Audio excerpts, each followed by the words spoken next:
आज हिंजलिकाटू राजाशाही कुमुडी पेंठ कल्याणी मंडपठरे शंकर चक्षु चिकित्सालय प्रभु जगन्नाथ दीप लगे शुभारंभ करथिले।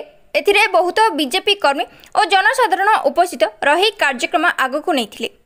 एही कार्यक्रम में जोग देथिले माधव गौड़, संतोष पाणिग्राही, कुल्लू मिश्र और स्थानीय बीजेपी कर्मी रही एही कार्यक्रम को आगकू नैथिले। Shankar Kumar Nayak report, news today. Madhav Gaur, Bharatiya Janata party घुमसर सांगठनिक गंजाम जिलार उपसभापति। आज जो कार्यक्रम यशस्वी प्रधानमंत्री नरेंद्र भाई मोदी जन्मदिन पालन अवसर में जो सेवा सप्ताह चलती से अवसर में आज चक्षु चिकित्सा गोटे कैंप आयोजन हो 100 लोक ये चिकित्सा हो गले।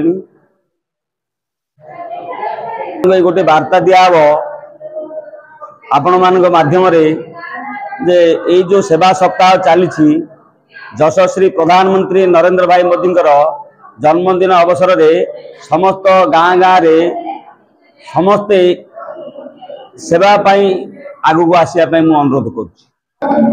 नलिनीकांत राउत, कैंप मैनेजर, शंकर चक्षु चिकित्सालय, समरझोल, हिंजलिकाटू।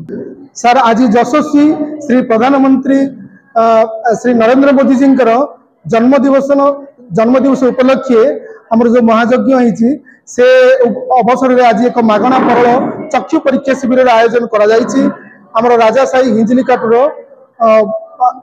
जो कुमुटी पेंट कल्याण मंडप सेठार ए पर्यंत बर्तमान 86 जनकर रेजिस्ट्रेशन कर बर्तमान पर्यंत 25 जनकर परल चक्षु परीक्षा शिविर जो ऑपरेशन से चिन्हट कर हॉस्पिटल को नेबा आनिबा रहिबा खाइबा परल चिकित्सा औषध कला चषमा ए समस्त प्रकार जिन हॉस्पिटल मागणार जोगई दिया से शंकर चक्षु चिकित्सालय परिवार तरफ आमर बीजेपी मोर्चा कर्मकर्तागण एवं समस्त को बहुत धन्यवाद।